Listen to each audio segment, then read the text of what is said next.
La rebelión del rey, saga del príncipe cautivo 3, de C.S. Pacat. Capítulo 10. Damen sonreía. Estaba tumbado de espaldas, con un brazo por encima de la cabeza y la sábana enroscada en la parte inferior de su cuerpo. Llevaba despierto desde que habían asomado las primeras luces, quizá hacía una hora. Los sucesos de la noche anterior, infinitamente complejos a la luz de las velas en la intimidad de la alcoba de Laurent, se habían reducido a un único y maravilloso hecho aquella mañana. Laurent lo echaba de menos.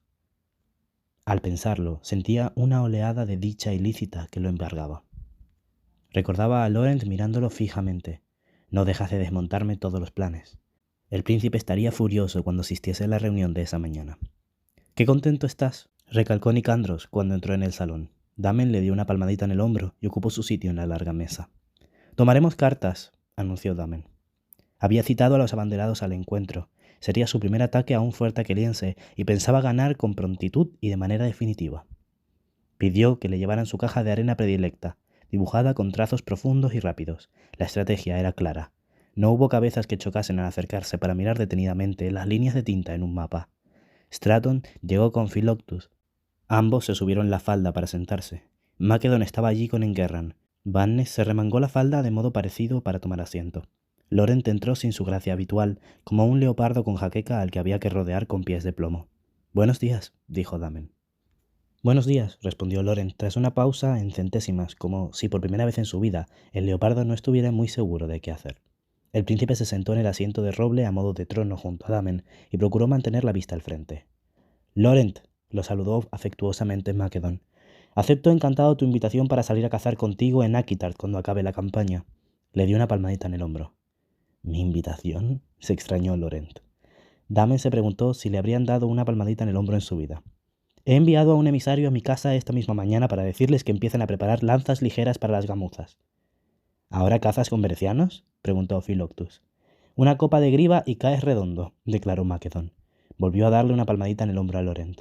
«Pues este de aquí se tomó 6. ¿Te atreves a poner en duda su fuerza de voluntad o la firmeza del brazo que usa para cazar?» «La griva de tu tío no», dijo alguien con horror. «Con nosotros dos por ahí sueltos se extinguirán las gamuzas en las montañas». Otra palmadita. «Ahora iremos a Cartas a demostrar nuestra valía en batalla». Aquello provocó una oleada de camaradería entre los soldados. Laurent no estaba acostumbrado a ese tipo de relación y no sabía qué hacer. Damen se sintió casi reacio a acercarse a la caja de arena. Meneados de Sison envió a un heraldo para reunirse a nosotros. A su vez, atacó nuestra aldea con la intención de sembrar la discordia e incapacitar a nuestro ejército, dijo Damen mientras dibujaba una señal en la arena. Hemos enviado jinetes a Cartas para proponerles rendirse o luchar. Lo había hecho antes de Lockton. Cartas era el típico fuerte aqueliense destinado a prever ataques. Unos guardias vigilaban el camino de acceso desde sus atalayas, al estilo tradicional. Confiaba en que lo lograrían. Por cada torre que cayese, menos defensas le quedarían a Cartas.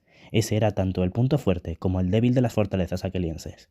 Desperdigaban recursos en lugar de unificarlos en una única muralla. «¿Has enviado jinetes para anunciar tus planes?», preguntó Laurent. «Los aquelienses lo hacemos así», explicó Macedon, como si le hablase a su sobrino favorito, pero un poco cortito. «Una victoria honorable impresionará a los Quiroi y nos granjeará la aceptación que necesitamos para el Salón de los Reyes». «Entiendo, gracias», dijo Laurent. «Atacaremos por el norte», prosiguió Damen. «Aquí y aquí», añadió al tiempo que dibujaba marcas en la arena. «Y nos habremos hecho con la primera torre de vigilancia antes de asaltar el fuerte». Las tácticas eran directas. Las discutieron y pronto llegaron a una conclusión. Laurent no habló mucho. Las pocas preguntas que tenían los venecianos acerca de las maniobras aquelienses las hizo Bannes, que se mostró satisfecha con las respuestas. Tras recibir las órdenes que debían seguir durante la marcha, los hombres se levantaron con la intención de irse. Macedon le estaba explicando los beneficios del té de hierro a Laurent. Cuando éste se masajeó la sien con una delicadeza cultivada, el general le comentó mientras se ponía en pie: «Deberías decirle a tu esclavo que te traiga uno». «Tráeme uno», dijo Laurent. Damen se levantó y se detuvo. Laurent se quedó muy quieto. Damen permaneció ahí, parado y visiblemente incómodo. No se le ocurría ninguna otra razón para haberse levantado. Alzó la vista y sus ojos se cruzaron con los de Nicandros, que lo miraba fijamente. Su confidente estaba con un grupito al lado de la mesa, los últimos hombres que quedaban en el salón. Él había sido el único que había visto y oído lo que acababa de ocurrir. Damen seguía inmóvil. «La reunión ha concluido», anunció Nicandros a los demás hombres en un tono excesivamente alto. «El rey se dispone a partir». Despejaron el salón y se quedó a solas con Laurent. La caja de arena con la marcha hacia Cartas explicada en detalle los separaba. La cáustica mirada que le ofrecía Laurent no se debía en absoluto a la reunión. No pasó nada, zanjó Damen. Pasó algo, replicó Laurent. Te emborrachaste, le explicó Damen. Te llevé a tus aposentos, me pediste que te atendiera. Y te atendí, admitió Damen. ¿Y? Repitió el príncipe. Pensaba que tener ventaja sobre un Laurent con resaca sería una experiencia más bien divertida, de no ser porque daba la impresión de que Laurent estaba a punto de vomitar, y no a causa de la resaca. Para el carro. Estabas demasiado borracho como para saber tu nombre, ya no digamos con quién estabas o qué hacías. ¿De verdad crees que me aprovecharía de ti en ese estado? Laurent no le quitaba los ojos de encima.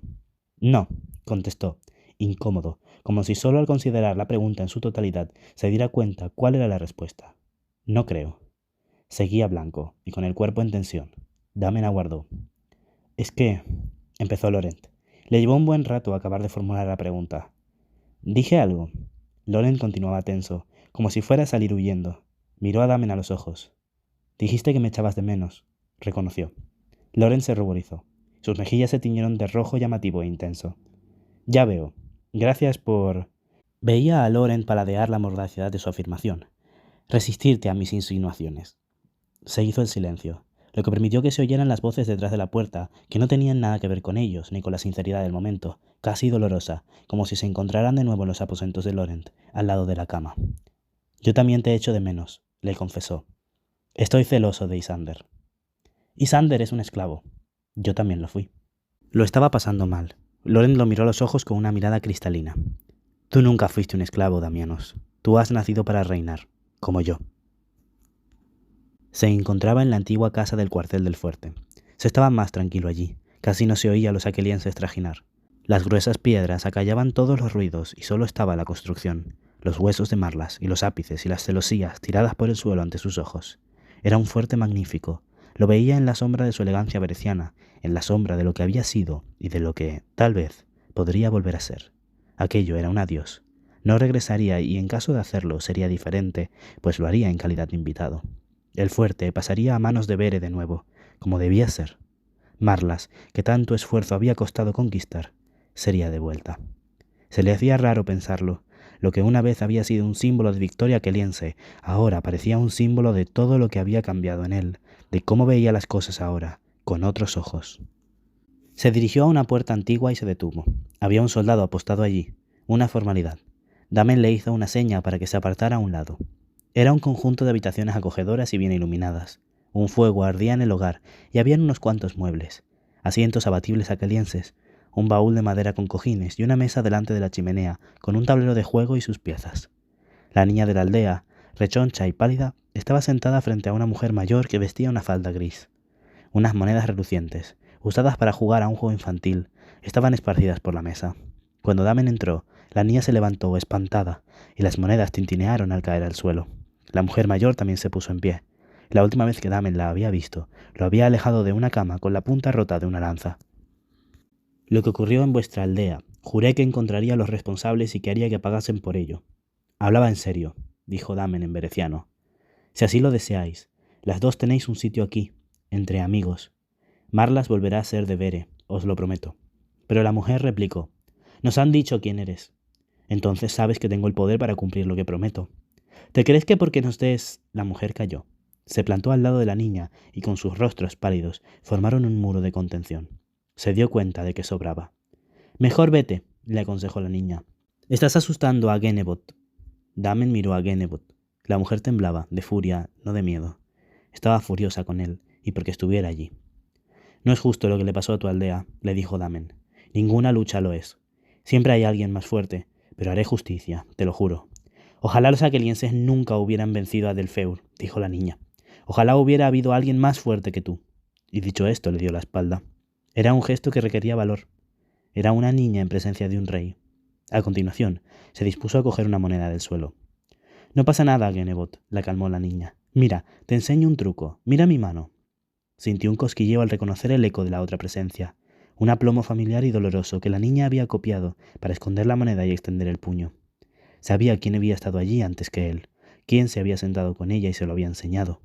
No era la primera vez que veía ese truco, y a pesar de que con 8 años su juego de manos era algo torpe, consiguió meterse la moneda en la manga, de manera que, cuando volvió a abrir la mano, no había nada. En el campo que se desplegaba ante Marlas se congregaban los dos ejércitos con sus acompañantes, los batidores, los heraldos, las carretas con provisiones, el ganado, los médicos y los aristócratas, entre los cuales se encontraba Bannes, Guion y la esposa Loise, a quien, en caso de que se desencadenara una batalla campal, habría que apartar y llevar al campamento para que se pusiera cómoda mientras los soldados luchaban. Estrellas y leones se extendían hasta donde alcanzaba la vista. Había tantos estandartes alzados que parecía más una flota que una fila de hombres marchando. Damen observaba la alineación a lomos de su caballo y se preparó para ocupar su lugar en la cabeza. Vio a Laurent, también montado, con una espícula rubia y ceñuda. Estaba sentado con la espalda recta, su lustrosa armadura relucía y tenía una mirada fría y autoritaria, tal y como tenía la cabeza a causa de la griva. Puede que fuera una buena idea que pronto estuviese matando gente. Cuando Damen volvió la vista al frente, se encontró a Nicandros mirándolo. Su semblante era distinto al de esta mañana, y no solo porque hubiese presenciado que respondía a la orden de Laurent al finalizar la reunión. Damen tiró de las riendas. ¿Te has enterado de lo que cotilleaban los esclavos? Has dormido en los aposentos del príncipe de Bere. Fueron 10 minutos. Si crees que me lo tiré en ese rato, me subestimas. Nicandros no hizo que su caballo se apartase. Jugó con Macedon en la aldea. Lo engañó por completo, igual que a ti. Nicandros. No, escúchame, Damianos. Vamos a Aquielos porque el príncipe de Bere ha decidido llevar su lucha a tu país. La que saldrá perjudicada de esta guerra será Aquielos, y cuando cesen las batallas y Aquielos esté agotada tras la lucha, alguien se ofrecerá a tomar las riendas del país. Procura ser tú. Al príncipe de Bere se le da muy bien mandar y manipular a los que lo rodean para salirse con la suya. Ya veo. ¿Intentas advertirme de nuevo que no me acueste con él? No, contestó Nicandros. Sé que te acostarás con él. Solo digo que, cuando te lo permita, pienses qué quiere. Solo faltaba Damen, que espoleó a su caballo y lo condujo al lado de Laurent mientras ellos tomaban posiciones juntos. Laurent estaba sentado con la espalda erguida en la montura a su lado. Era una silueta de metal bruñido. No quedaba ni rastro del joven indeciso de esa mañana, únicamente un perfil implacable. Sonaron los cuernos, tocaron los clarines. Dos ejércitos unidos comenzaron a desfilar al completo, dos rivales que cabalgaban juntos, azul y rojo. No había nadie en las torres de vigilancia. Eso era lo que gritaban los batidores mientras regresaban para revelar sus inquietantes noticias a lomos de caballos empapados en sudor que batían el suelo con fuerza. Damen gritó para responderles. Había que gritar si querías que te oyesen por encima de la cacofonía de los ruidos. Las ruedas, los caballos, los sonidos metálicos de las armaduras, el estruendo de la tierra y el ensordecedor sonido de los cuernos que hacía su ejército al marchar. La fila abarcaba desde la cima hasta el horizonte. Era una hilera de cuadros partidos que recorrían el campo y las colinas. Todo el ejército estaba listo para bajar y atacar las torres de cartas. Pero en las torres no había nadie. «Es una trampa», sentenció Nicandros. Damen le ordenó a un grupito que se separara del ejército principal y tomase la primera torre. Él los observó desde la cima. Fueron a medio galope, desmontaron, tomaron un ariete de madera y forzaron la puerta. La torre era un pequeño bloque que recortaba el horizonte. No había movimiento. No era sino una construcción de piedra inerte que debía haber estado ocupada, pero que, en cambio, estaba desierta. A diferencia de una ruina, reclamada por la naturaleza para formar parte de su paisaje, la torre vacía desentonaba. Era una señal de que algo iba mal. Observó a sus hombres, de tamaño de hormigas, entrando en la torre sin esfuerzo. Se hizo un silencio inesperado y sobrecogedor que duró unos minutos, durante los cuales no pasó nada. Acto seguido sus hombres salieron, montaron y trotaron hasta el grupo para ponerlos al corriente. Ni trampas, ni defensas, ni suelos en malas condiciones que los hicieran caer estrepitosamente, ni tintas con aceite hirviendo, ni arqueros escondidos, ni hombres con espadas asomando detrás de las puertas. No había nada. La segunda torre estaba vacía, y la tercera, y la cuarta. Se dio cuenta de lo que ocurría a medida que contemplaba el fuerte. Los muros de cal, gruesos, grises y más bajos que los anteriores, y las fortificaciones de ladrillo y barro cocido que había encima. Las torres de 2 pisos eran bajas. Tenía un techo de tejas y estaba destinada a albergar arqueros, pero las aspilleras no estaban iluminadas y nadie disparaba desde ellas. No había estandartes, ni ruido. Damen lo corrigió. No es una trampa, es una retirada. De ser así, huían de algo, contestó Nicandros, de algo que los tenía atemorizados. Oteó el fuerte en lo alto de la loma y luego el ejército que se extendía a su espalda, 1,5 kilómetros de rojo al lado de un azul peligroso y reluciente. De nosotros, constató Damen. Dejaron atrás las rocas dentadas y subieron el empinado montículo que conducía al fuerte. La puerta que daba al patio delantero estaba abierta y la cruzaron sin problemas. El patio constaba de 4 torres pequeñas que se cernían sobre ellos y los encerraban en un silencioso callejón sin salida. Las torres pequeñas habían sido diseñadas para que de ellas lloviera un fuego que atrapase a los ejércitos que se acercasen a la puerta. Estaban tranquilas y en silencio cuando los hombres de Damen utilizaron el ariete de madera para romper las enormes puertas y entrar al fuerte principal. Una vez dentro, el silencio irreal se intensificó. El atrio rodeado de columnas estaba desierto y ya no corría el agua calma de la fuente, sencilla, a la par que elegante. Damen vio un cesto tirado del revés en el suelo de mármol. Un gato desnutrido se lanzó a la pared. Damen no era ningún necio y advirtió a sus hombres sobre las trampas, las provisiones contaminadas y los pozos envenenados. Avanzaron poco a poco por los espacios públicos desiertos y las residencias privadas del fuerte. Los vestigios de la retirada se hacían más evidentes allí. Muebles desordenados que habían vaciado a toda prisa, un tapiz predilecto que ya no estaba colgado en la pared y otro que continuaba allí. En las caóticas viviendas veía lo que había sucedido. En el último minuto, el consejo de guerra de urgencia, la decisión de huir.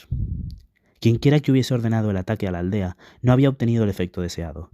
En vez de poner a Damianos en contra de su general, había convertido a su ejército en una única potencia y había hecho que su nombre sembrase el miedo por el campo.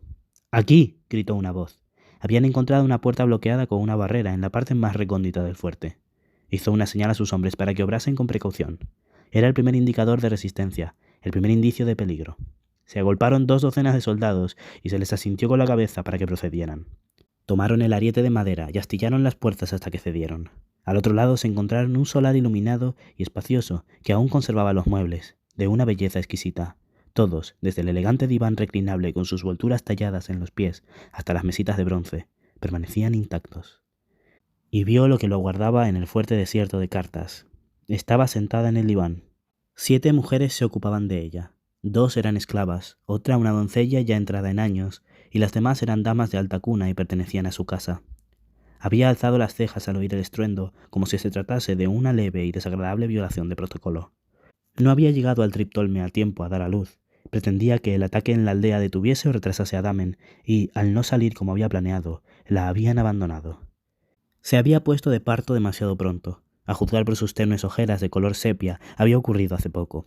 Eso explicaba también por qué la habían dejado atrás. Estaba demasiado débil como para acompañar a los demás en su huida. Así que se había quedado sola, con las mujeres dispuestas a permanecer a su lado. Lo sorprendió ver que se habían quedado tantas. Tal vez las había obligado. O os quedáis o os corto la garganta. Pero no, siempre le había salido bien inspirar lealtad. Su cabello rubio le caía formando un tirabuzón sobre el hombro. Tenía las pestañas espesas y su cuerpo era tan elegante como una columna. Estaba un poco pálida y le habían salido unas arruguitas en la frente, pero eso no conseguía deslucir sus facciones, de una perfección elevada y clásica. Antes, parecería que las realzaban, como un acabado de un florero. Era preciosa. Como siempre sucedía con ella, era algo que notabas al principio y que luego te veías obligado a olvidar, pues era lo menos peligroso de su persona. La verdadera amenaza era su mente, reflexiva y calculadora, y que ahora mismo lo observaba tras su fría mirada azul. «Hola, Damen», lo saludó Yocaste. Se obligó a mirarla, se obligó a recordar cada parte de ella, la forma en que había sonreído, cómo se había acercado despacio con sus sandalias mientras él permanecía colgado de unas cadenas, y el roce de sus elegantes dedos en el rostro magullado. A continuación, se volvió hacia el soldado raso de su derecha para ordenarle una tarea banal que no estaba a la altura y que no significaba nada. «Llévatela», dijo. «El fuerte es nuestro».